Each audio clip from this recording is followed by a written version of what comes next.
Hey, I'm Chey, and before I become a total April Fool, let's get into my March wrap-up. This was not the best, and also not the worst reading month for me. I feel like a lot of people probably feel that way. It's kind of an awkward time for reading. Spring is coming, so the sunshine and all the grass and all that kind of stuff is blooming, and I don't know about y'all. I want to get outside. I'm a lizard. That also means you can read outside. You can have outside reading time, but it's also a time when people's lives start to pick up and be busier because the world is coming back to life and people actually want to be outside. As for me, I felt like it was pretty good, but I know what you're here for. I know what you're here for, you sick freaks. You're here for the punishments. Don't worry, I got you covered. Let's talk about it. So if you're new here, hi, welcome, I'm Chey, nice to meet you. Can't say the same for you once you get to know me, but here we are. I tend to do my wrap-ups a little different, and by a little different, I mean my own variation on something that every single other person has done on this platform for a very long time. Instead of a TBR game, I have a wrap-up game. I know, shockingly new concept. For my TBRs, I tend to just try to stick to shorts because I typically don't have as much to say as I do about wrap-ups, where I should just call them yap-ups. I'm taking that idea. No one steal that unless it's already been done. Yap-ups. Welcome to the yap-ups. I like that. I keep stats of everything in my media. I keep stats of how many books I own, how much I've read, the series that I've progressed in, all that kind of stuff. So each month, to keep myself accountable, we're gonna go over and compare the start of the month stats to the end of the month. And if I worsened in any of them, I get punished. So for instance, I have a stat where I say how many books that I own, how many are read, and how many are unread. If there has been a significant increase in unread versus read, I get a punishment. However, these punishments are not too severe, they're not too steep, they're really just more of a focus for myself, a little bit of a handicap for next month. So, using that example, the punishment might be that I have to focus primarily on my physical TBR for the next month. Or I can make it a little bit more specific, like I have to focus on the oldest books of my physical TBR for the next month. It's enough to make me want to avoid a punishment, but not enough to make me dread it, because that's not going to help anything. My tattoo's already scabbing over. No. That's why she's so itchy. As for last month's wrap-up, which was my first wrap-up, actually, of this channel, it'll be in link up in cards above, and its own playlist. Wrap-ups will have their own playlist. I actually didn't end up needing to punish myself, spoiler alert. However, just to show you how it worked, I did give myself a challenge, which we'll get to when we get to the appropriate spreadsheet. And you'll see how it works. You'll get it. You'll get the hang of it, I promise. If you don't, sorry, son, there's no help for you. Let's get the big number stats out of the way. This month, I read a total of 30 books. That's much better. 13 of them were on my physical TBR. So yeah, I used that example earlier of, focusing on my own physical TBR. I'm pretty good about focusing on my own physical TBR. However, I can always use a push, because that's my physical TBR plus a 4 deep, 20 tall stack of library books. God help me, because I clearly am not going to. But I read 30 books, and according to Storygraph, I read a total of 6,647 pages. Last night, I got a bunch of these books and a bunch of these pages by the skin of my teeth. Jan Agaton, my good friend over at, Jan Agaton, was hosting cramming sprints in the Patreon, and she asked me to come on and hang out and cram a lot of books. And we did. Also, it was March Manga Madness, which I will have a vlog coming out for that. Just like a silly little fun little vlog to motivate myself to do some manga reading. And I got a lot done, actually, which you'll see here. But you won't know which ones I actually did in the vlog. You have to tune in to find out. So that accounted for a lot of the books and a lot of the pages. I also started doing a new thing last month where I read for at least an hour before bed, so that has also contributed significantly to the page count and to the book count of this, because I've been loving doing that. Okay, but now that the minor league numbers, the minor numbers out of the way, let's get to the real stats. Let's get to what you're here for. So, for those of you who are new, or you just don't remember from the first one, I have my spreadsheets divided up into the different categories of the media that I have. So I have all books, I have my series tracker, I have my manga tracker, I have a library books tracker. If you're wondering what the library books tracker is, my library was undergoing renovation, and so they were having a big discard, throwaway sale and stuff like that, and I ended up buying almost 200 books. Yeah, so they have their own sheet. They are included in the all books. because it's all books, but they do have their own separate spreadsheet so I can track that bad decision and the consequences of my actions in real time. So we're going to be comparing the stats at the end of February because I take them on March 1st, like February 28th, March 1st. So it's the same thing. End of February, very beginning of March compared to the end of March. So if you hear me say that interchangeably, I take it on the cusp of the day. So you're not missing anything. All right, starting off, the end of February, my all books. So this is the part of the sheet where I literally just track every single book that I own. At the end of February, I had a total of 802 books, 510 read, 292 unread. That is a percentage of 63.6% read and 36.4% unread. Okay, let's see how I did. Let's compare that. End of March, all books. Oh, and by the way, I'm seeing these in real time with you. I do update them throughout the month. I no longer wait, since this is kind of like my waiting mode, and then I jump on it. But I don't sit there and compare them. I don't look at the screenshots and see how much they're changing. I'm seeing them with you for the first time. I obviously know that they're changing, but I don't quantum leap it in my head. I have ADHD. You think I'll remember that? So you're getting the real live and in charge thing. Sam is down there hacking. Might as well call him a lumberjack, because he do be hacking. Okay, whoa. Alright, so the end of March, still same amount of total books. Nope, that's a lie. I got 7 more books, so we need to be careful, because my total amount went up. That's right, I did go thrift shopping, so I went up to 809 books total. But my total read went up from 510 at the end of February to 523 read at the end of March. So I read 13 books that I own. And considering that I just added 7, I read almost double that amount of what I added this month. So we're safe. We're safe. And now we're down to only 35% unread instead of 36.4. The next one we're going to look at is the library books tab. This one's pretty straightforward. It's just like the all books tab, except it has all the library books themselves just sequestered. That way I can categorize them. And obviously the total number here is not going to change. It's not going to go up because it's one and done. Also said I bought almost 200. For some reason I was thinking it was closer to 180. There could be some that I have yet to enter in here and I've just forgotten. I have noticed that. I am a human. Shocking. I am a human. I do make mistakes. And so as we go through here, I'm finding stuff all the time that I'm like, oh, I am reading that series. I do need to put that series in the series tracker. And I'll tell you when I do it. But like, yeah. So I will find stuff along the way that I'm like, oh yeah, I forgot about that. Okay. Let me fix it. Okay, so at the end of February, I bring that up because, like I said, 161 should not change for the total books, but who knows what I might find laying around where. Of the 161 total, I only have 21 read. That leaves me with 140 books unread. A terrible, terrible read percentage of 13% and unread 86.9, so 87% unread. Alright, let's look at the end of March. Let's see. I sure hope that I did better. I know it's not going to be a tremendous change, but it's got to be something, right? So we went down from 140 unread to only 138 unread. And if you're looking at that and you're like, Chey, that seems like a number that might be missing there. Yeah, I think it's because if you look over here where it says total books and went up to 162. So does that show you that I don't see these until I pull them up to look at them with you? Here I am talking about, oh, that number's not going to change, but it could because I find stuff all the time. There you go. Consequences of my own actions in action. I know myself. I am a flawed individual.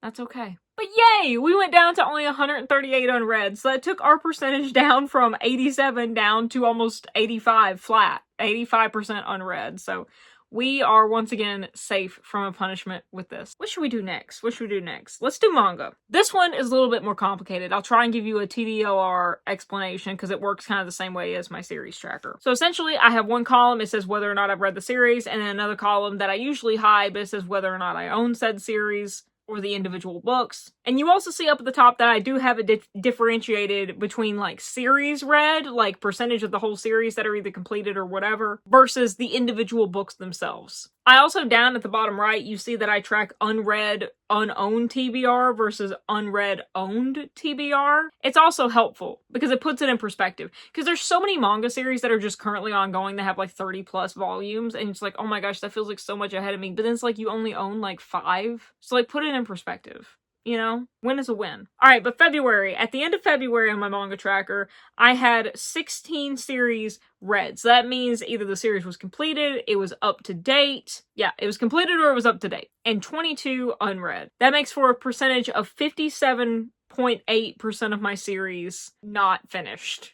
As for the individual books within those series, total books 559, unread 355. And you'll see why that sounds like such a shocker of a number, but then you look down to the other stats and read/owned. So of these books, I own 172 manga. But my unread owned TBR, so books that I own that I have not read of manga, only 14. Alright, so enough yapping, you get the idea. The series tracker is going to work the same way. Let's talk about the end of March. So at the end of March, 17 series read. Yes, because I finished Given. That makes sense. 22 unread. Unread percentage of series, 56.4. My percentage unread went down from 57.9 down to 56.4. And if you look at my read books, it went so far up, from 204 to 219. As you can also see in this new screenshot, I prettied it up a little bit. You're welcome. My unread, unowned TBR went down from 326 down to 321.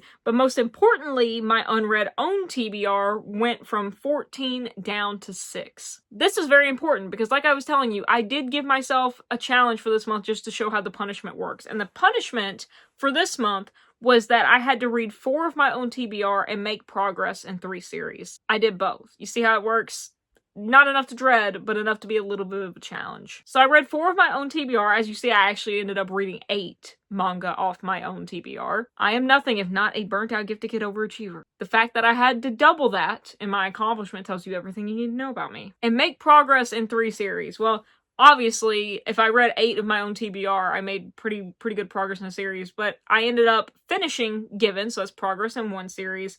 I read Ouran High School Host Club, and I read Blue Exorcist. So those were my big 3. Alright, so you remember what I told you about how the series tracker works the same way? Well, I did make a little bit of a tweak to it this month. So, because we're always learning, we're always living, we're always learning and growing. The end of February, my series tracker looks like this. I'll let you take a moment, because I know it's a lot to look at first. I know. Not much has changed aesthetically. What has changed, what I have changed, is that I had series on here that I hadn't even started yet. Series that I want to read, and series that I own 1 or 2 of the books, but I have not yet started. So something like Powerless. I own the first Powerless book. Have not yet read it, but it is a series. And it was counting against me, because I would list the entire series. So Powerless, Reckless, whatever they are, and I would mark them all as no, haven't read. And because this also splits into individual series and individual books, even though I marked not started next to the series, so that won't count against the total number of series, because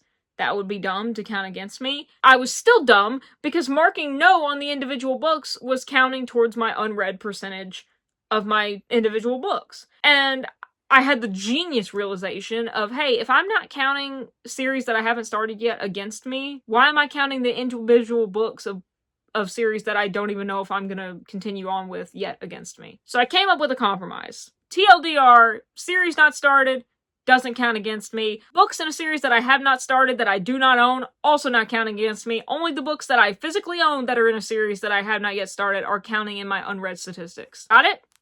Cool. The end of February, series tracker. This is before I made the change, and I promise it's not going to be that much of an aesthetic shock, but you'll see a difference in some of the stats. So at the end of February, I had a total of 95 series in my life. 66.3% unread. Could be worse. Want it to be a lot better. Again, a reminder, it works the same way. If I'm up to date in a series, it counts as read. So only 33.7% I am either finished with or caught up on. As for number of books, total number of books, 687. Read books, 239. Unread, 448. You see why I wanted every advantage I could. I am currently reading 63 series. I am up to date in 2, and I have not started 22. My unread, unowned TBR numbers 350, while my unread owned TBR numbers 98. It's creeping up a little bit closer to that stat. Yeah, it's a little scary. But let's see how I did for March. We seem good so far. But let's not celebrate prematurely. So at the end of March, it says that I have read or caught up on 33 series. Meanwhile, I have 64 unread. So you see, I added one on both sides. That's why I say don't celebrate prematurely. My unread percentage went from 66.3 down to 65.98%. It went down like 0.4%, but it still went down. My unread number of individual books went from 448 down to 415. You see why that change mattered? You can also say that my currently reading went up to 64. My up-to-date went up to 3. So that kind of balances each other out. Then not started went down to 20. As for my unread unowned TBR, we went from 50 down to 318. And then more importantly, my unread owned TBR went down from 98 to 97. Great progress. Along with my manga, I also made a challenge for my series because I really, really need to make progress in my series. And my challenge for March was I need to make progress in at least 2 of my currently reading series. And I did. I ended up reading in several series. I ended up reading the next in the Sheets trilogy, Delicates. I read a Murderbot book, and I started Six of Crows, which is technically starting a new series, but also finishing it makes progress. Okay, it looks like I'm not getting punished this time. That's kind of nice, but also I kind of want to get punished, because that's the fun of it. But since I'm not getting typically punished, let me think up a punishment for myself. Because I think this can work too. I think if I don't get a punishment, I think I still need to set kind of a goal for myself, a focus for myself. For manga, I want to read 2 of my own TBR, because we're getting down. We have 6 6 owned unread TBR. So like we're getting down there, and make progress in 3 series manga. And then as for regular series, I want to read 4. We're stepping up the ante a little bit. I want to read 4 of my own TBR in regards to series that aren't manga. So something like Priory of the Orange Tree, after Day of Fallen Night, or something like that, like the second Stephen Graham Jones book of Indian Lake. I also want to make progress in 3 series. Oh, there is a new category. Oh my god, I completely forgot about this. So, and I'll tell you the reason I forgot about this. It's because I didn't add it until this month. So, there is another sheet. But like I said, I literally just made it. It's brand new. I was debating on this for a long time. And then my friend M was like, just make it. Why not? And this is my digital TBR spreadsheet. I participated in Monster Smash last year, a readathon that was hosted by my friend Sash. And me and my friend Sarah helped co-host it. It was really fun. And I'm sure you know, like, Monster Stuff Your Kindle Days, stuff like that. I'm sure you know about the Stuff Your Kindle Days in general. So I have a lot of EPUBs and, like, Kindle reads and stuff that I have not touched because I forget that they exist. And so I said, let me make a spreadsheet for those. That way I can hold myself accountable. So you're getting the first look at it. We don't have anything to compare it to because it's brand new, but let's go for it. You'll get to see how bad it is. So pretty plain and simple. My total number of books is 152. Not terrible, but not great. 29 read, 123 unread. And I will say, some of these I do have physical copies of. Like, for instance, there's Moby Dick in here. I have an EPUB copy of Moby Dick, but I also own Moby Dick. So if I end up reading it physically, even when I finish it, I'm going to come in here and mark it off because duh. But there's not a lot of repeats like that, just some. 81% of these are unread. I believe that. It was worse than this. This is after I made this spreadsheet. I've read a couple since that I've made that I've made it. That was English. Good job, Chey. That it's working. The shame and guilt is working. I also have it split up between Amazon or PC reads. So like EPUB versus like Kindle or whatever. I have 86 unread Amazon reads and 66 unread PC reads. That puts me at an abysmal percentage of 13% read of Amazon and 25% read of PC's stuff. You know what? Okay, I'm going to add another challenge to myself. Read 5 short PC reads. Or Kindle, whatever. Some of them are full-length novels, but some of them are just like, 60-page steamy novels or whatever. I should be able to fly through those. The first book that I finished this month was A Marvelous Light. This is in several vlogs. I think it's in my nap vlog. I think I managed to fit it into my nap vlog. If not, it's gonna be in some other vlog that I've made. But I'll talk about it here, just for you. This came recommended from my friend Nat. This is actually one of the books from the library sale. You are the statistic. I love this. This is a historical queer romance that involves magic. Essentially, one bro gets shoved into a government job that he's not sure how he got it, why he got it, except his family, who probably called in a favor that he didn't want them to do in the first place, got him into the seemingly meaningless government position that turns out that is actually a front for a magical department. And the guy that he has to work with is very grumpy, very cold kind of magician guy who is actually just a very lonely fella. Together they kind of get pulled into solving this potential crime, this mystery, this conspiracy surrounding magic and this group who wants to destroy the world. And one of them may be more magical than he seems, more magical than he knows. And he's got to come to grips not just with how he appears to others and his comeuppance with his family and his idea of what family and his idea of what self is, but also what he's capable of for himself, what he's capable of for the ones he loves, and how far you will go for that love. All in all, I thought this was really well done. I enjoyed the characters, I enjoyed the world. However, I wish we got a little bit more time with them.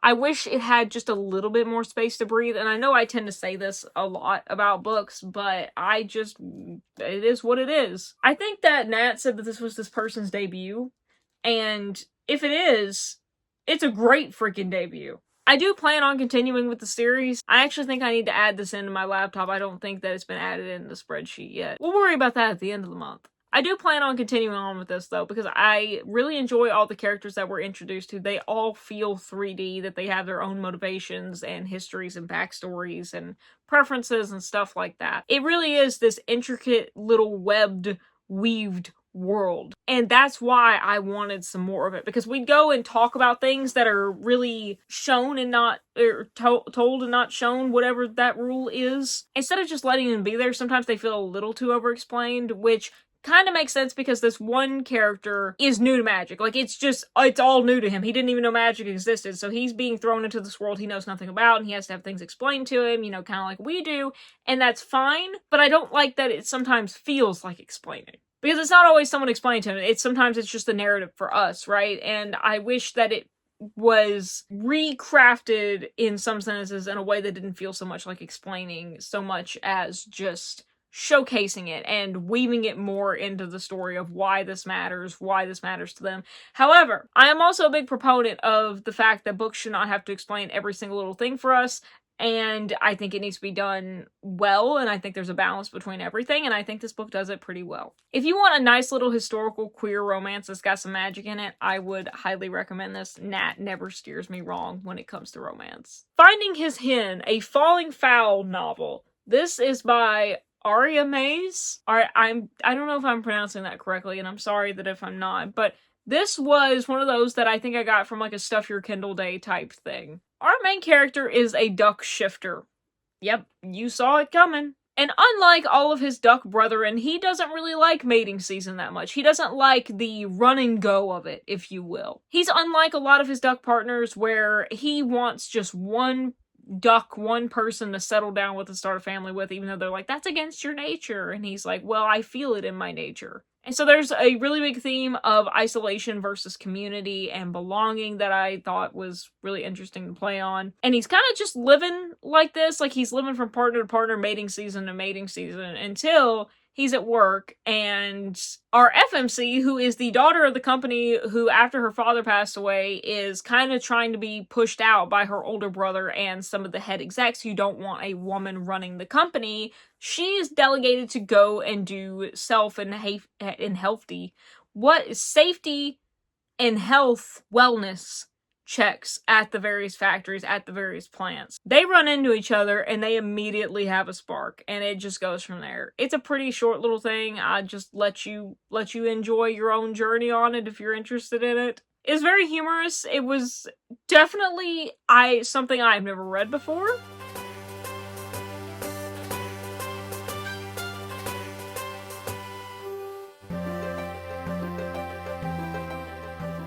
The next book that I read was Delicates, the second book in the Sheets trilogy. This book widens our cast of characters instead of staying on our traumatized MC, which, I mean, she is traumatized for good reason. It's sort of fast forward a little bit into her school year, more so widening out to focus on her group of friends and kind of in her school and what's going on with her life outside of the household and the trauma that happen there and her family dynamics. We're more focused on friend dynamics with this one. We get introduced to a cast of very unlikable characters whom she insists on being friends with because it's high school and, you know, you gotta be miserable in high school by trying to fit in. It's a rite of passage. We really see our main character start to lose her identity of self in search of trading it for the sense of belonging. Trading her individuality, trading living her life out loud as she wishes it to be, simply for the comfort and safety of being around the guy that she likes, that she hopes likes her back, and this girl who is the popular girl, but who is awful to her, but it's better knowing your enemy than being left out in the cold against your enemy. And we sort of see this loss of self through the eyes of another character that gets introduced who is struggling with a lot of her own inner demons and who is standing on the outside of this circle looking in. She really wants to befriend our beloved main character. She kind of sees through the facade and she wants to try and break through herself, but she has a lot of stuff she's struggling with inside to reckon with first, and it kind of makes her untouchable. Meanwhile, our other main character is outside looking in at her. And it's a safety in numbers thing. It's a, hey, I'm kind of miserable right here, but at least I'm in safety. You're on the outs, so, like, I can't help you without sacrificing my own position. And it becomes a question of priorities and how much of yourself you're willing to sacrifice, how much of your integrity you're willing to sacrifice for the sense of comfort from people who would not care if you did not show up to their lunch tomorrow. Perceived friendships versus actually showing up. It deals with a really, really heavy themes, made me tear up, but I thought it was handled really well. I enjoyed it, and I can't wait for the third in the series. Element, Fiona Mosley. This book is nowhere near what I thought it was going to be. And I say that with love and light. When I first picked this up at the library sale, it's another one of those dreaded library sale books, I thought it was going to be like nature horror, because look at it. And the blurb on the inside flap definitely made it seem creepy, kind of spooky, gothic. My good friend Em pointed out, she's like, Chey, it's gothic. That's the horror aspect. It's gothic horror. Which we are slowly discovering that I don't think I'm a gothic girly. I just need things to be tangible. I need something that actually goes boo, rather than just feeling like it's gonna go boo. All that to say, though, once I quickly realized within the first few chapters this was not that kind of story, I tempered my expectations and I was able to really enjoy this. I would classify it more as a, definitely gothic, like gothic dark literature with thriller elements. The thing that I would liken it to is more of like an episode of Breaking Bad. We get these dual timelines that we never really quite find out if it's the same character, but I'm pretty sure it's the same character we're getting dual timelines from. But it's left kind of ambiguous that it could be their sibling in one of them. But I think it is the same person. Essentially, in the past, we are seeing through our main character Daniel's eyes. His name is Daniel, right? Yeah, Daniel and his sister Kathy, where they live out in the middle of the woods with their dad, who does manual labor for a living, but also to make money, he fights. He's known as a fighter, like underground fight club type stuff. That's how he makes his extra money. Their mother ran off a long time ago. She's nowhere. It's just them and their dad. They really look up to him. And then things start happening when this rural town that lives in the backwoods, who is tired of being exploited by the rich people who control all the few jobs that are around there and the rent on their land, decide they don't want to deal with it anymore. Karl Marx has entered the chat. Essentially, they start unionizing, and then trouble begins. Their family is really connected to the land, really hyper-vigilant about being hyper-independent and self-sufficient in the nature in the woods, just really rural types. They know how to hunt, they know how to fish, they know how to tell everything about the trees. However, they are not the ones in control of the resources that govern their actual repercussive lives. So, like, the jobs, the house. Things really come to a head when the rich people get tired of playing around with the potential unions. For instance, one of the factory owners, when he finds out that Kathy and Daniel's father is kind of at the head of leading this movement to unionize in a sort of way, he comes at him hard because he knew their mother. And his ace in the hole is that he actually owns their land. They built the house on it, but he actually owns all the land that they're on. Before their mother left and disappeared, she ended up signing it over and just giving it to him. So yeah, they live there because they're allowed to. And there's a great message of self-sufficiency, of standing up to the man. I love that their father is very much, like, not backing down in the face of this adversity. He explains it to his kids in this way. He says, we are the ones that actually own the land because we know what color the leaves turn when it rains. We know how the grass bends when a thunderstorm is rolling through. You know which flowers to leave and which flowers to propagate and which flowers to use for what and all this. But because this man has a specific piece of paper that has his name on it, it says that he has a right to it, even though he has no right to know anything about it. As someone who is living in a rural area that is being absolutely destroyed by development and taken advantage of, this book hits hard. It hits hard and it hits fast. But dude is not dissuaded. He's like, hey, you want the land? I'll give you the land, but you gotta fight. You gotta fight this dude for me.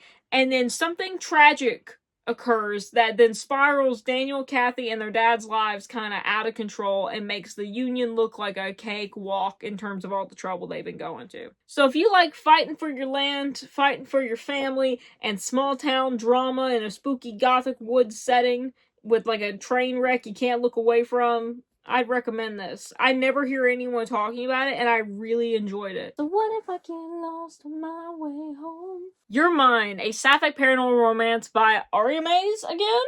Yeah, okay. This is another one of my digital reads. This was a very short read. I can't say too much without spoiling it, but it is a very spooky sapphic romance. These two roommates go to this Halloween attraction, and they're just going through the haunted house, haunted woods, and one of them has a crush on the other and has planned this super special surprise, knowing everything that they're into, to just kind of like have their first special moment with them. Things go south when they have an unexpected visitor, and then things go south for the unexpected visitor, and they snowball from there. Demons.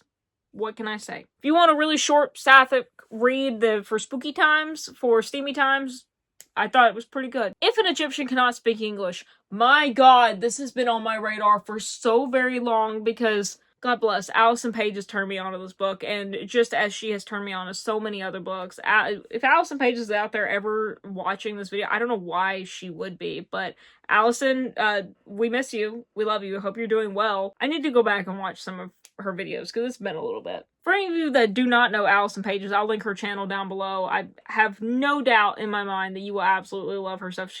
Every recommendation I have ever taken from her has been a banger. This one is no different. And if she's not alone in this, so many people love this book. It just took me forever to get to it. Number one, because I kept losing access to it on Libby, and I typically just don't buy brand new books. This book is also not what I thought it was going to be. I thought it was going to be sort of like Tomb of Sand, which, where is Tomb of Sand? Do I have it near me? I don't. It must be at home. I thought it was going to be like Tomb of Sand, though, which is a rec that I also got from Allison Pages and really, really loved. I thought it was going to be kind of more of a prosy, versy kind of thing, and it was, but it also wasn't. So again, we have dual points of views between our female main character and our male main character in a disastrous love story that is a meeting of continents, a meeting of personalities, a meeting of minds that want to click and yet can't unwind themselves like two boa constrictors that are just like tighter and tighter and tighter and tighter because they have so many links in common that you can't unhook the identity from the being, and yet there are so many differences that you can't ignore it. It's after 11 p.m. I am trying my best. I don't pre-write any of my reviews beforehand. I literally just go off what I remember and what stuck out to me because I feel like that's more honest. That's the more honest take for me. This takes place in Egypt. Both of our main characters are Egyptian. Our female main character is Egyptian, but it has come from America to live in Egypt. So an expat from America to live in Egypt. Whereas our male MC is Egyptian, born, raised there, and their worlds kind of collide whenever they run into each other. Our female main character is dealing with a lot of anxiety around identity and culture, of feeling belonging but not belonging in a culture that feels like it should be hers but is also so vastly unfamiliar because she was raised with elements of it that were Americanized, and yet she feels should resonate with her but don't quite resonate the same. The imposter syndrome of her heritage, if you want to put it that way. There's a lot of discussion of how appearance matters, of how appearance to others matter, appearance to self, how the external influences the internal, especially when it comes to code switching. Then we have our male main character who is dealing with the throes of addiction as well as just crashing out over a creative career that left him in the dust a very long time ago, trying to find his internal identity once more. And when they come together, it is quite the explosion. Because both of our characters are unique, they're very independent, and they're very, very stubborn. And they are each neither what they seem. You see the bad that's coming, you see the bad that's happening, but you can't help but watch. And what I really loved was the representation of the toxicity in relationships and how it becomes normalized to an extent that it becomes background noise. The way someone can wash a dish in your direction. If you know, you know. This book nails the representation of how that happens and how that stays, and then how that can lead to the worst possible outcome. The search for freedom both within self and without of the self. Another thing I really enjoyed is the fact that I never knew where this story was going. I knew it was going downhill, I knew it was going fast, but something always happened that I was like, oh, it can get worse. It is certainly an experience of a read, and for that, I would highly recommend it to you. Six of Crows by Leigh Bardugo. This is one of the books that Liv picked out for this past month. I do a little thing where every single month I have two of my friends, Nat from Nerdy Nat Reads and Liv from Liv with Books. They pick out a book each from my physical TBR for me to focus on for the month. This was Liv's pick for March. I have owned this for forever, along with Crooked Kingdoms. I've just never gotten to it because frankly, I think I've always just been like a little intimidated by it because it really got hyped up after the Netflix show and after Shadow and Bone. Also, part of the reason I think I hesitated on it was the fact that I was nervous after Shadow and Bone because I read Shadow and Bone early, like when it was coming out, and it really made an impression on me, and I still love it. I still hold it very fondly in my heart, that whole world and stuff like that, but I just know, I know in my heart of hearts, if I go back now as an adult, I'll be critical of it. Not to say I won't love it, but now that I just have more experience with reading different things, and my tastes have changed, I know that experience wouldn't hit quite the same, and so that's why I'm not rereading it yet until I can just do it from a place of joy, because I know I'll still love it, but I will have a different gaze on it. And I think I was afraid of having that gaze and just shell-shocking that experience out with this.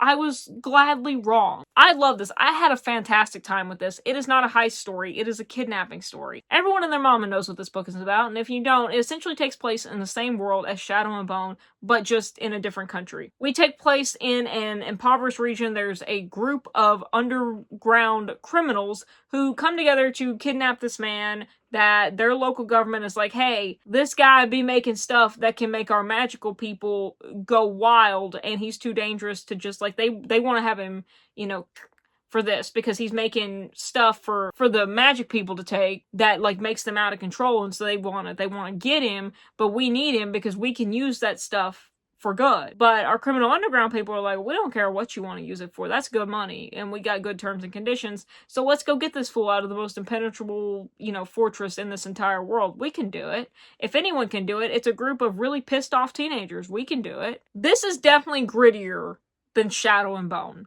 It feels more adult. The world is more fleshed out. I can actually feel the grease on the cobblestones these people are walking through. I think all the characters individually are interesting. They're well-rounded. I was invested in them. I love seeing how their dynamics changed when they were alone versus with each other versus in different groups. Whenever something happened to them in a scene, I wanted to know what was going to happen next. This thing had me hooked. It was like The Secret History, where every single hour I was reading more and more pages per hour that I read it. I think the last hour, like when I finished it, I read over like 120 pages in an hour. I flew through this. I was invested from start to finish, especially the parts where something is going to go go wrong, or someone is going to make that mistake either on accident or on purpose. The problem that I have with this book, a lot of people have the problem that they think that the main characters are too young to be doing what they're doing or acting like they're acting. The main super genius of the group, the Dexter's Lab guy, the mastermind of the group, the Walter White of the group, is a guy named Kaz. And, hello? Sorry, Jan texted me. And he is the super genius of the group. He is outsmarting people by 20 steps ahead. He also has a very tragic backstory. Oh, and he's also only 17. There is an interview with Leigh Bardugo in the back of mine where she actually addresses this, and she's like, our concept of the teenager is still very modern, which is very true, and it has to do with rock and roll in the 1930s, you know, to the 1950s and stuff like that. That's absolutely true. However, I maintain that teenagers, from time immemorial, have always been stupid. And I say that as a place of love and light, and as someone who, shockingly, was once one. Was one once. That is the correct order of operations of those words. But also, I do agree with her conceptually in terms of, you know, it's a modern concept, what we think of, like, how teenagers would act. Whereas, like, if they grew up in this world, in these conditions, in the society, they would have grown up a different way. Like, in a different maturity level, in a different mindset, and especially depending on who their mentors were. So, with that, I gently shoved that aside. It didn't bother me too much to begin with. I mean, I think I was flying through it so much that it didn't have time to bother me. And also, I have read a ton of YA and stuff in my time, so I get it. So that didn't so much bother me, but if that bothers you, then this might not be the kidnapping book for you. But I thought that was well enough reasoning, and I was like, I can see that enough to where I can have suspension of disbelief if I start having those thoughts. My problem is that it wrapped up way too quickly. I need an extra 100 pages in here. We had so much buildup in the beginning surrounding this world, surrounding the racial and the religious politics around the Grisha and the magical politics of the Grisha in these various countries, and how these dynamics are shaping the people that are now in this group and their backgrounds, you know, with each other, for each other, against each other, and how that's going to influence this entire operation. You know, one person absolutely hates the Grisha. He used to hunt them down to execute them. One of them is a Grisha, you know, and they're having to work together. What, you know, stuff like that. We explored those politics, and they kept being explored, and that's great, that's amazing, and we explored the dynamics of this new world. So all this disease that had been ravaging, you know, through the underprivileged populations, how the gambling worked, how the markets worked, and then we get to the last big climax of the prison break, or however, the big, you know, the big kaboom, the big kahuna, and like it's over in like 50 pages. And I get it, we gotta wrap up the book, but it's the fact that it's just going like bam, bam, bam, bam, bam, and we don't have time to actually appreciate that they're doing these like crazy stunts that somehow shouldn't work, but they do work, and you know, it's by the skin of their teeth and by the luck of the draw that they get it, and we need time to take the breath for that gasp to actually hit that gasp.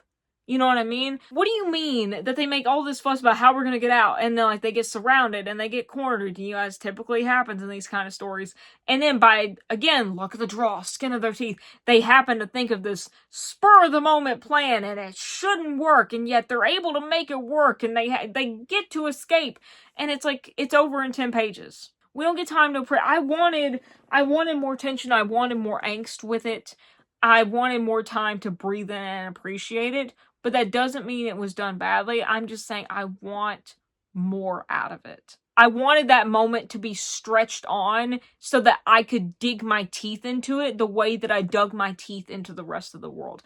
And there has to be a balance there, right? I get it as someone who loves to write myself. I am guilty of just writing and writing and writing and writing. You don't want to make it drag on too long because it is the action. It does need to move quick. We are trying to wrap things up. We're trying to get to the main, you know, part of the thing. But there can be a balance. There can be. And let me know if you've thought this about that. Let me know what you think about this book. Does the age thing bother you? Or is it something else?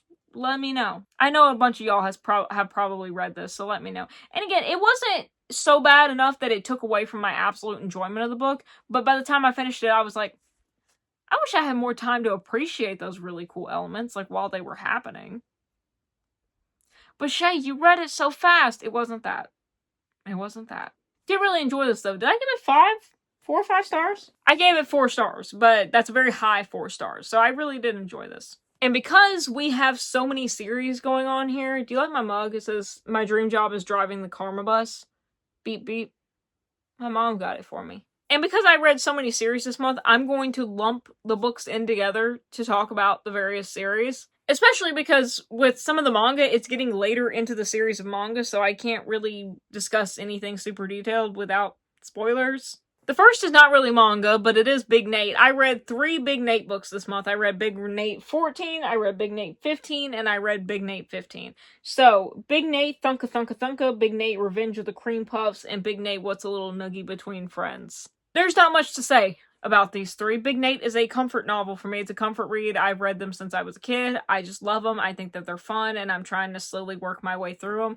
I did like Thunka Thunka Thunka a lot, because, so where that comes from is that he hits himself in the head with a plastic bottle to be able to think straight. And I was like, that's me! And I was like, oh, yeah, how was I not diagnosed until I was 21? They're just a good, humorous time. There's no, there's no overarching plot, because it kind of like Pokemon, where Ash is, 10 forever, or whatever he is.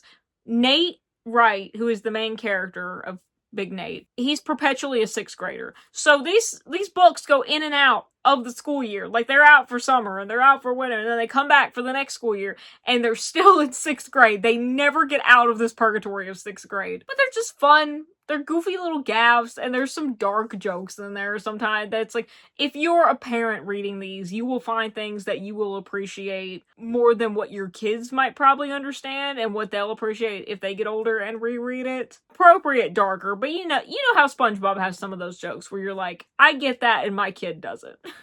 Something about taxes, But I really enjoyed them. Because there's no overarching story plot, I don't have that much more to say about it, but what it is. One Piece Volume 2, Buggy the Clown. So with this volume, I am now finally caught up to where I am just about in the anime. I am slowly starting on my One Piece journey. Will I ever finish it? I don't know, but I'm just kind of reading them as I come along them, and this one is just about Buggy the Clown. It's about the crew facing off in their first battle against Buggy. They're in the town. Buggy has this town captive. If you don't know what One Piece is, do you watch anime? There's one treasure in the world, and every single pirate in the world's trying to go find it so they can become the one pirate king. And this one guy named Luffy is Luffy, sorry. He's like, I'm gonna do it. Rest of you sucks to suck. I'm gonna do it. I'm 14 and I'm gonna do it. All the anime friends are gonna come and just rip me apart. And he manages to get together this ragtag bunch of crew as he's just going around, spreading freedom and revolution and insurrection to the groups that he comes to.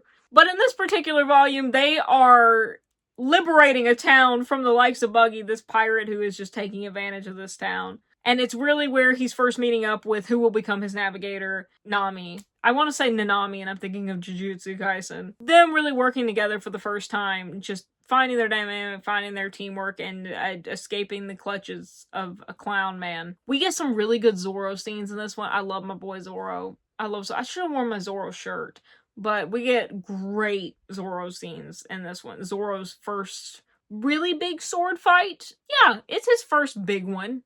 Because, he had one in the first one, but it's his first, and that was cool. We've already established a very strong character profile for Luffy, so it's fun to get to see that really dig itself in and develop alongside what we're getting to know about the other characters, and seeing how they're responding to it, but also seeing if they're going to adapt to it, or seeing if they're going to buck up against it, and seeing how that changes the course of what's going on.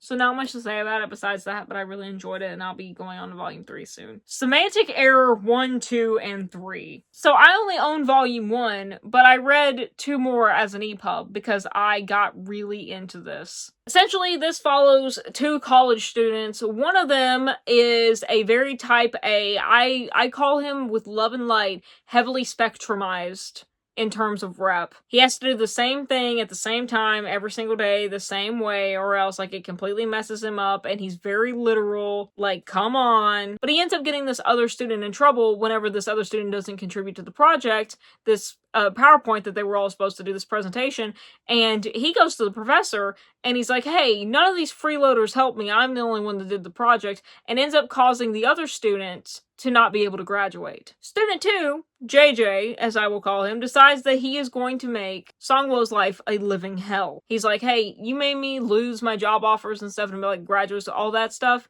I'm coming for you. What Songwoo doesn't know, because he wants to develop this video game and he's trying to find a designer, someone to do the art, someone to help him develop it.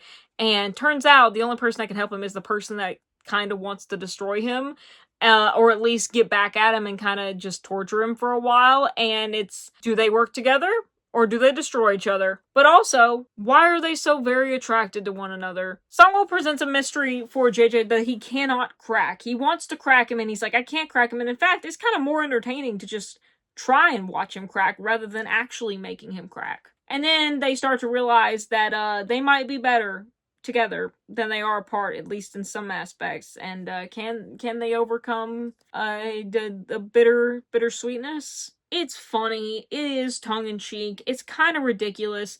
I do have some problems with our boy Jay and how he views consent, but we are having some character development with it, so I'm thinking that it may be a plot point rather than a user error, if that makes sense. The art style is beautiful. It makes me laugh with all these facial expressions. I'm really interested to see how it's going to come about because we have such a rigid person compared to this kind of spirit carefree of Jaeyoung, and it's two forces colliding, the opposites attract, because there's always that element of give and take, but then there's going to be that one moment where this one person gives or takes a little too far, and it's going to slingshot right back. Because for Songwoo, JJ is essentially just an error. That's why it's called semantic error. He's like, hey, I just got to get you out of my system. Whereas the deeper they go into this relationship, or just partnership, this connection, if you will, Jay's like, oh, actually, I don't want to stop, though. Like, I don't want to leave, though.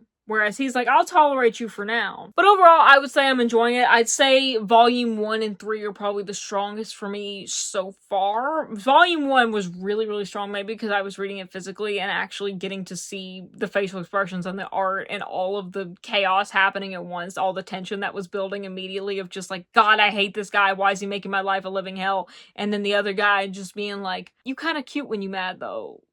Ouran High School Host Club, Volume 9, 10, and 11. I really can't talk much about this because we are very much getting towards the end of Ouran High School Host Club with this one. I think there's 18 volumes, so these three are really leaning past the halfway mark into the actual final climax of the series. I will say that I am still absolutely loving it. The shenanigans that all of them get up to. Somehow we are still learning about the characters in a way that does not feel like it's being dragged out. It feels drawn out, and that is much better in my opinion, because it's a slow process of getting to know people and getting to know what has made them that they are today and why they react in the situations they do and why it may differ with the people that they're with. And also being changed by those new people around you and those experiences that you have together. There's a lot of silliness, there's a lot of goofs, there's a lot of laughs, but I like that we're finally getting past learning the background levels of these characters and actually getting to see how that affects them in the present and how it's slowly going to affect their future. We are seeing where they came from to create this ecosystem that was the host club before Haruhi got there.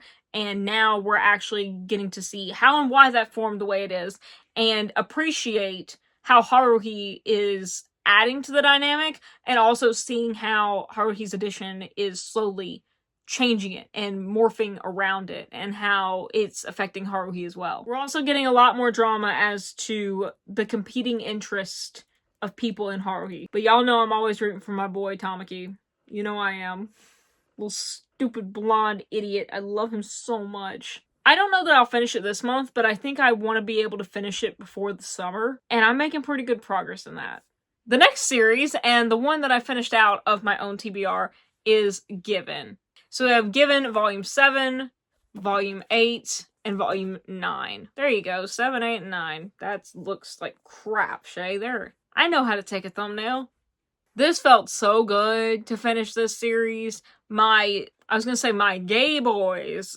My favorite queer music-centered manga, but hey, the guy she was interested in wasn't really a guy at all. Is kind of coming up on his heels. If you don't know what Given's about, it's about a band. It's about a band of guys. They're a band. I really can't talk too much about this because this is the end of the series, but I will tell you, I really enjoyed the way that it wrapped up. It also ripped my heart out with that swing set. Won't talk to you about it. Don't talk to me about it. And I see why there's a 10 that is like 10 years later, 10 years on, because I need that. I like the way that the arc of these wrapped up, the self-reflection that we saw in the characters, the inner turmoil from all these decisions that were being made, all these changes that were being pressed upon them, and the trauma that they didn't really get to face head on while they were trying to heal.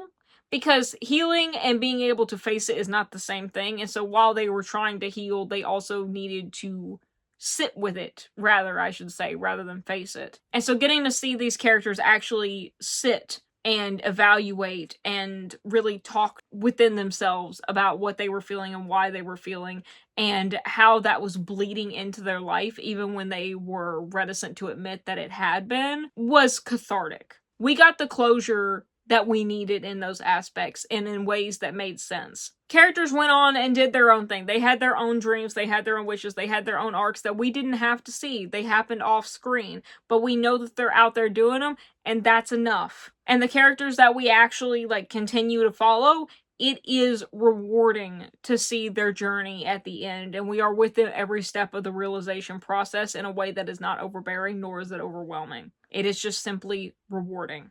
However, at the end of this, I wanted more. I was happy for the realization, I was happy for what happened, but I wanted more moments. I wanted more of the after. What happens after this realization, after this choice has been made? I want more between these characters to see how it actually gets put into action. So yeah.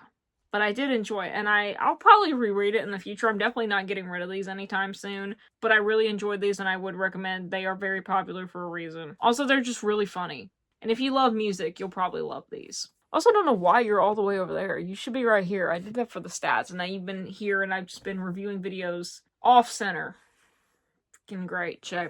And the last series that we're going to talk about is Blue Exorcist. I ended up reading, count them, 1, 2, 3, 4 volumes of Blue Exorcist. Volumes 6, 7, 8, and 9. There's a lot that happens in these. This is actually one arc. This is a classic manga and anime series for a reason. It's very beloved for a reason. It's crazy to me that I read these growing up.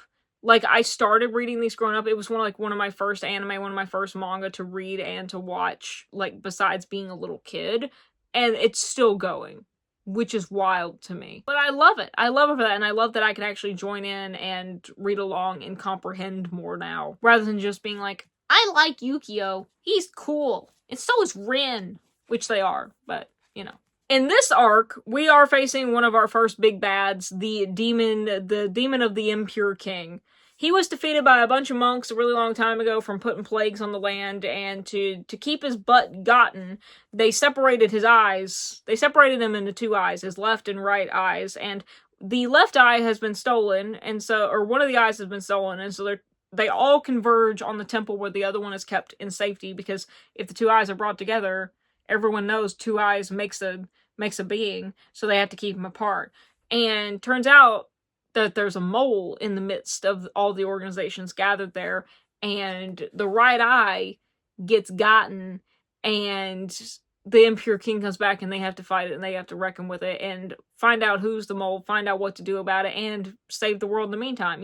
All before dinner, no big deal. And Ren is also dealing with the repercussions of his friends and loved ones finding out, his classmates finding out that he is the son of Satan. What I love the most about this arc and in this writing is the way that we see how all the characters matter, because in this arc we not only get to see the students, we really get to know the classmates, the group that Ren and Yukio are in. We get to see their backgrounds and where they come from. I'm a big character person, if that's not obvious. And we get to see they aren't just there as background characters, as minor plot points for our two main characters. They play a role and they make a difference.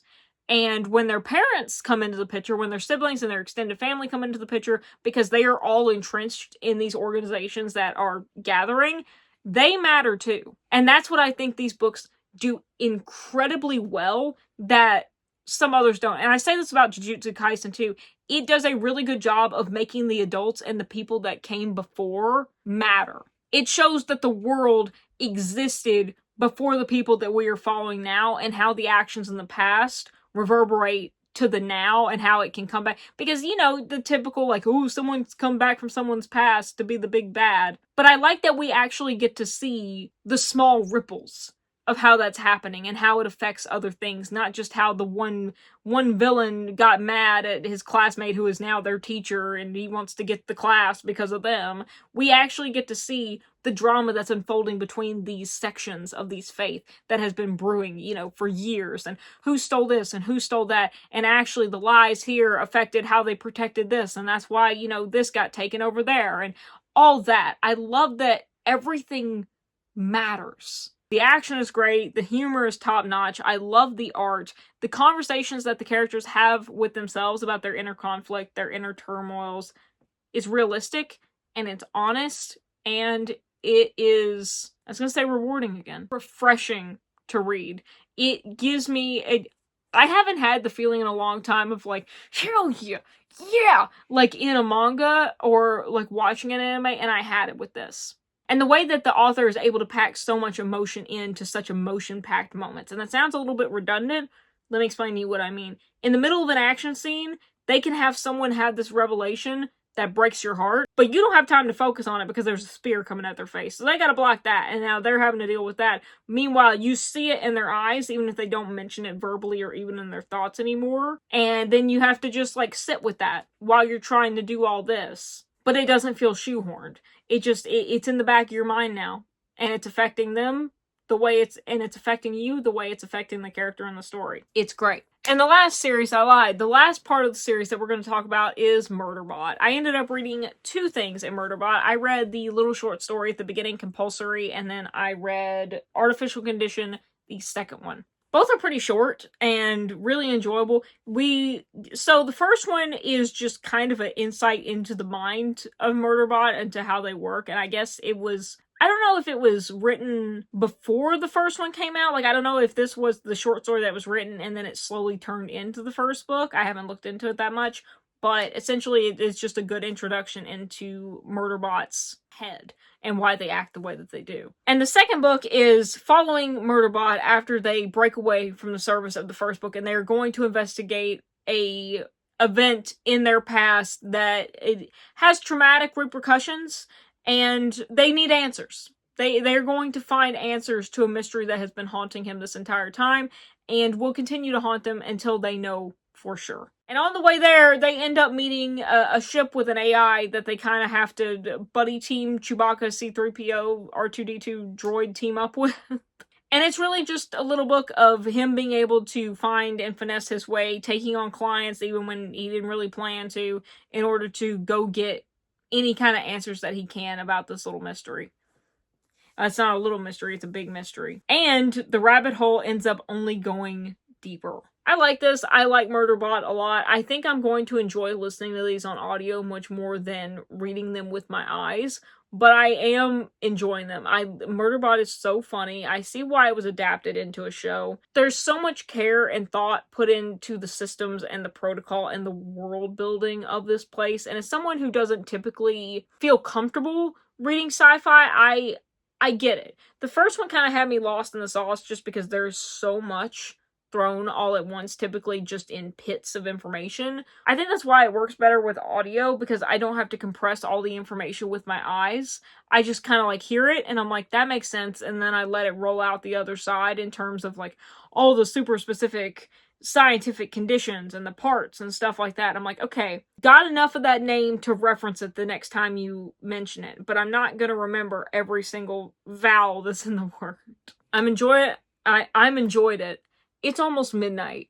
I enjoyed it, and I will be continuing on. Homegoing, another story that I've been meaning to get to for a very long time. This is another one of the library books. I finally read it. This was Liv's pick for March, because Liv's pick for February was Six of Crows. This was Liv's pick. It was either Yinka, Where's Your Husband, or Homegoing. Again, this March was the month of like dual point of views. I read like 4 books with dual point of views. Wow. So this book follows dual POVs, dual timelines of these 2 families from Africa. And we essentially follow these generations of these 2 people down throughout history. From colonized Africa to the present day. We see how history repeats itself, we see how history replaces itself, we see how history informs the present, how these big societal problems meld around the personal, and how the personal becomes political, and how the political is always personal. If you enjoy seeing generational stories, if you enjoy getting to see the sins of the ancestor come back to haunt the present, or getting to see how traits of the ancestor may continue to live on to save the next generation, to inform the next generation, this is probably the book for you. The writing was absolutely beautiful. I will definitely be trying more from this author. This is my first book of theirs. I'm a history nerd, so I love that, and I love generational stories. I love family stories. It was satisfying to see it all come together down the line, and one of the things that really stood out to me was the subtle way that the author made traits show up in later generations in certain ways that they talked that were mentioned in earlier chapters. You're like, oh, wait a minute. I heard their great-grandfather use that way of speaking, like use that same sentence, that same... what is the word I'm looking for? The same cadence of that sentence with someone that they're using. Little things like that that show up along the bloodline that shows that the river is ever flowing of that. And it was great. It was great. I absolutely loved it. It's not over the top. It's not super obvious. It's subtle and you have to be paying attention to see it. And I love stuff like that. Jujutsu Kaisen Volume 10. Again, not that much to say about this. I will say this, I am enjoying it, I am enjoying the series. We're still in the fight with Mahito and Ghetto, and I say Ghetto, with freaking man bun man, attacking the school, and they're all trying to get to Gojo, and he's the strongest, and he's facing off alone against a bunch of demons and curses, like, in the subway, while people are trying to break in the barrier at the school where all the sorcerers are trapped, and they're trying to get in to help them, and trying to get to him to help him, and he's trying to fight his way up.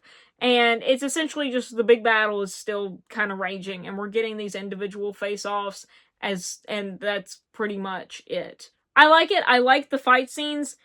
My complaint is that I still don't understand what the hell is going on. I do, but I don't. What I don't understand is when it comes to how curses and stuff work. And here's my issue with respect.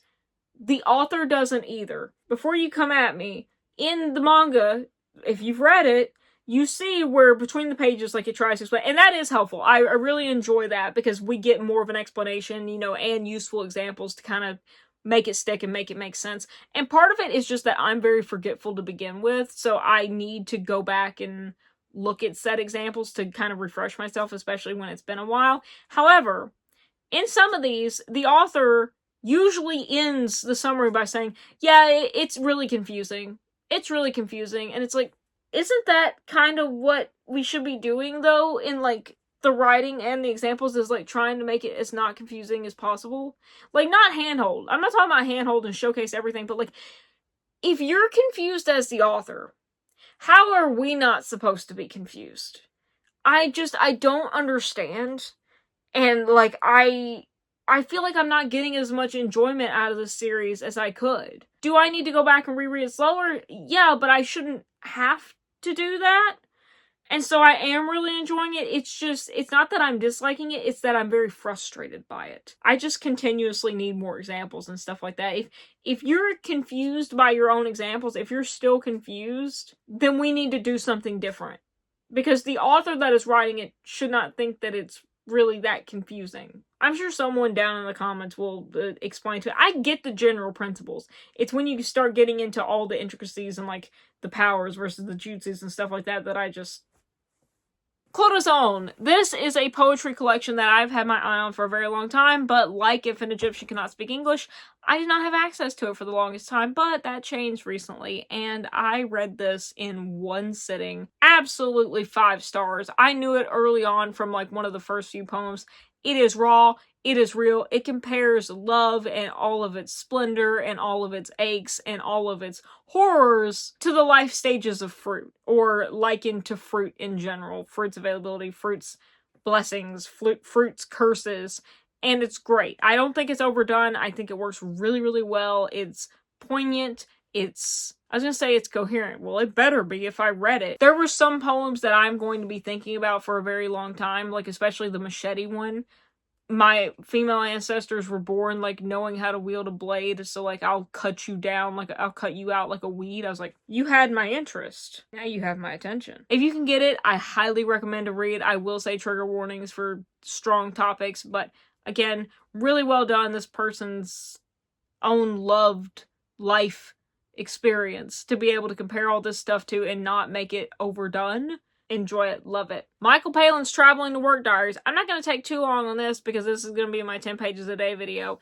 Took you long enough, Michael. Michael Palin is an actor. Michael Palin is a comedian. He is mostly known by a lot of people for being part of Monty Python, which is a huge influence on Chey. If you did not know, they are a huge influence upon my humor, upon my person, upon my enlightened being. If you don't believe me, you see the knight? The Black Knight always triumphs! Have at you! That's not even a Palin role, that's John Cleese, but it's Python. And, like, yes, I am interested because of Python, but also, he's done a lot of interesting work himself. Like, this book really covers his experience later in doing his documentaries, like, Full Circle and 80 Days and doing Hemingway's Chair and stuff like that.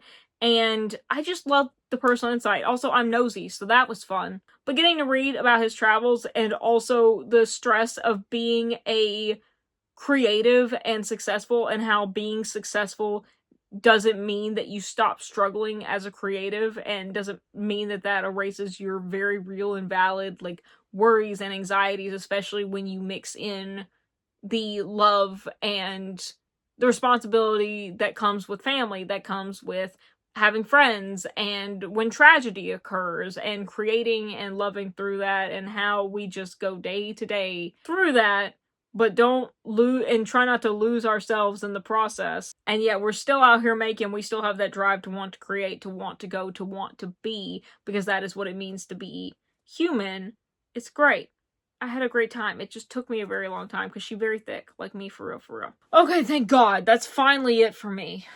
I can go to bed. I think we have some good goals set ahead for next month. I'm really interested to see what's going to end up on the list, because I may have borrowed like 12 books from my library at once today. And then I also put up a really big physical TBR on my shorts.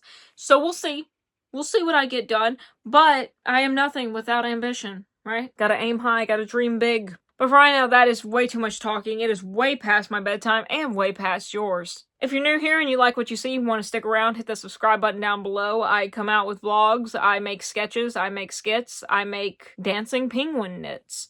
No, I don't. But if I did, wouldn't you want to be here to find out when I did?